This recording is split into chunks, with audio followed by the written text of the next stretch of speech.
everybody, welcome back to Listen, I Have an Idea. My name is Heidi and today I'm going to be sharing with you my top 10 favorite books and book series from 2016. This past year I read a lot of books, not as many as Emily. She for sure smashed it out of the park and just read so many. I read closer to 60, maybe 70 books in and around there, and I've compiled my list of my top 10 favorite. Some of them are series, so I have included like the entire series as it, but let's just jump right in. Coming in at number 10 is the Cousin Odwyer trilogy by Nora Roberts. The first one is Dark Witch, the second one is Shadow Spell, and then the third one is Blood Magic. I absolutely adore Nora Roberts. She's one of my favorite authors. It was a great series. It covers three cousins who are witches, and they are trying to settle a century-old dispute between one of their ancestors and this evil guy. Of course, all of Nora Roberts' books, written by Nora Roberts and not J.D. Robb, are romances,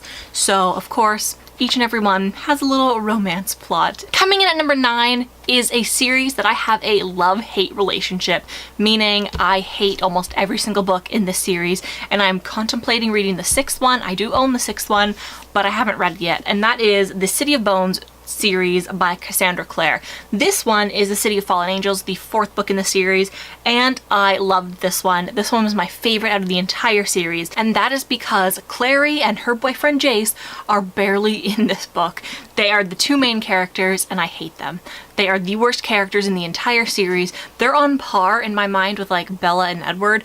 Even though people love them so much, they were just so annoying to read, and that is the same with those two characters. The rest of the book follows all of the other characters, and you get to kind of jump into their lives, and I love reading through their point of views, and it's actually a really good book, the best book in the series. Unfortunately, you do have to read the other books in order to understand what's happening in this one. The majority of the books that I read this year, I don't actually own a physical copy. I read the ebook versions of them. So book number 8 is Me Before You by Jojo Moyes. This book was made into a movie this past year, and I have not seen the movie, but I really wanted to read the book before I saw the movie, and I did, and it was awesome. I really liked the storytelling in it. It was very well written. The main character was really well developed, same with the backstory of the love interest who is in a wheelchair because he's a quadriplegic. Like I said, I haven't seen the movie, so I don't know how it compares, but the book was really good. I read the sequel called After You, and that book was awful. I honestly wanted to quit reading it so many times throughout just because it's so depressing and you're like banging your head against a wall saying, come on, do something. I don't know, her character falls flat in that one, and I'm just not a fan of it. It felt like I was reading a completely different book and not a sequel in a series. Number 7 is Game of Crowns by Christopher Andersen. This is not the Game of Thrones series, not at all.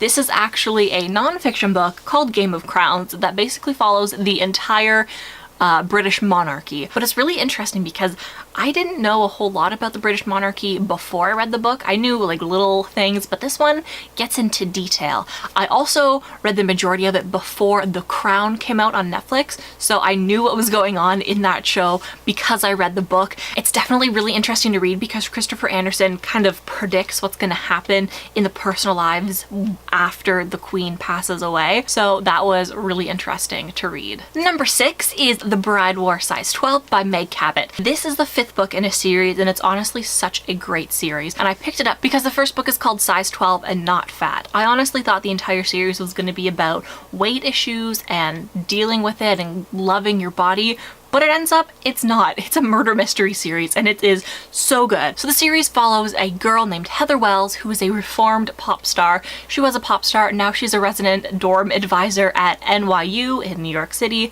and she is working at a dorm building titled Death Dorm. Obviously, this is where the murder mystery part comes in. Of course, it is a romance series, and that is why the last one is called The Bride Wore Size 12, but it's really good, and I read it over the course of multiple years, and you don't necessarily have to go back and reread books in between in order to understand what's going on. Number 5 on my list is a book series that I read quite recently, in fact, and that is The Jewel by Amy Ewing. I believe that's how you pronounce her last name. I also read the sequel, The White Rose, and then the third one, which is called The Black Key. These books were really good. This series, I talked about it a little bit in my Booktubeathon videos. By the way, I did finish Booktubeathon, I just never uploaded my day 3 video. It's about a girl who is taken from her home and put into this program where she is put up for auction as a surrogate, and she has to be a surrogate for a royal family who can't have their own children because they will die. And the surrogates also have superpowers, so it's a really interesting series to read, and by the end, you have to see if they break free. They were really quick reads, under 300 pages each, so I got through them in 3 days. I feel like all the books I've told you about today are not the first in a series, and I apologize for that. A lot of the books that I did read this year are sequels and like books that end a series, and that is the same with the next one, number 4 on my list, and that is The Crown by Kiera Cass. The Crown is the 5th book in a series, but it's technically the 2nd. I know that sounds confusing, but it's the 2nd book in a sequel series, if that makes sense. It is from the Selection series, which consists of the Selection, the Elite, and the One. That is a trilogy in itself, and then there are 2 sequel books, the first one being The Heir, and then the follow-up one, The Crown. I read The Heir last year and I loved it. It was a great way to kind of finish up the Selection series, and The Heir didn't finish properly. They left on a cliffhanger, and that is when The Crown comes in and it rounds up and completes the entire series. It was a really good book. I love this world. It's absolutely awesome.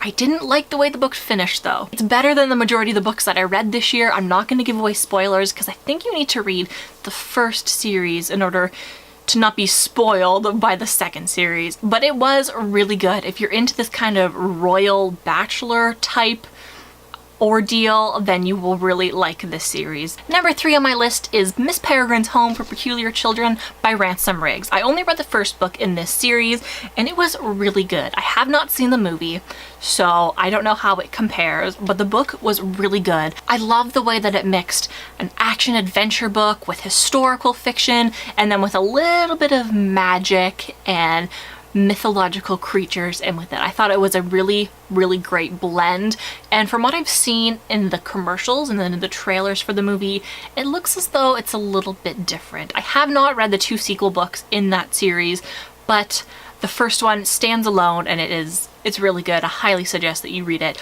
Number 2 comes from my 2nd favorite book series, and that is The Lunar Chronicles by Marissa Meyer. This year I read Winter. This is the 4th book in the series, technically 5th because the prequel came out 4th. It was released 4th, like right before this one. If you're gonna read the series, I highly suggest you start with Cinder, the first one, Scarlet, the second one, Crest, the 3rd one, Ferris, which is the prequel book, and then Winter, which is the 4th book. By reading the prequel in between Crest and Winter, in between the 3rd and the 4th, you're really gonna understand what's going on in this book, and while it does spoil a little bit of what's happening, you will definitely understand this book a lot better. Each of these books are a modern kind of take on a classic fairy tale book. So the first one is Cinderella, the second one is Little Red Riding Hood, the 3rd one is Rapunzel, this one is Snow White, and it is awesome. I love this series. And now it is time for my absolute favorite book of 2016.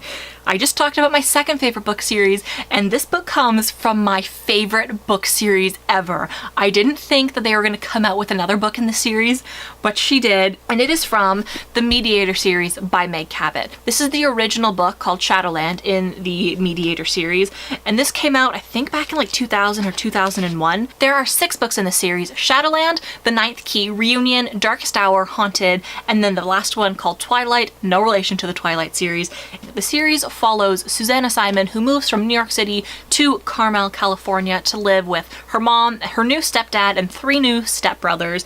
And as you can tell by the name of the series, The Mediator, she can see and talk to ghosts. So she ends up meeting a ghost who actually lives in her bedroom, and it's a guy. His name is Jesse De Silva. He died about 150 years before the story takes place, so he's been living there, and he is so shocked to see that she can actually see him and talk to him. So basically the entire series, I'm going to spoil it a little bit, is she falls in love with him, and on the 6th book he becomes a human. That book series ended in like 2004, 2005 if I'm not mistaken, so a long time ago. And last year Meg Cabot said that she is coming out with 2 new books in the Mediator series that are going to be adult based, not young adult, and they are going to follow up with Susanna and Jesse like years later in the future. So the first one, I don't have a physical copy. I will eventually get a physical copy, and it is the prequel called The Proposal. I'm not going to spoil it because the title already does spoil what happens in that prequel. And then about a month later, she came out with Remembrance. This book is so good. It brings back all of the characters, all of them, and you see how well they're doing, what they're up to, and oh my gosh, it is absolutely amazing. You see Susanna starting her first job post-school, and Jesse who's becoming a doctor, and it brings back Paul Slater, the antagonist in the series, the most hated character because I hate him. And yeah, and it ends not on a cliffhanger. This is kind of its standalone book. I don't think there's going to be anything after this. There doesn't need to be anything after this because it's already perfect. That is it for my top 10 favorite books and book series from 2016. If you want to see a comprehensive list of my top favorite movies from 2016, smash the like button down below and I will know that you want to see that. And that is it for today. Thank you guys so much for watching, and I will see you very soon.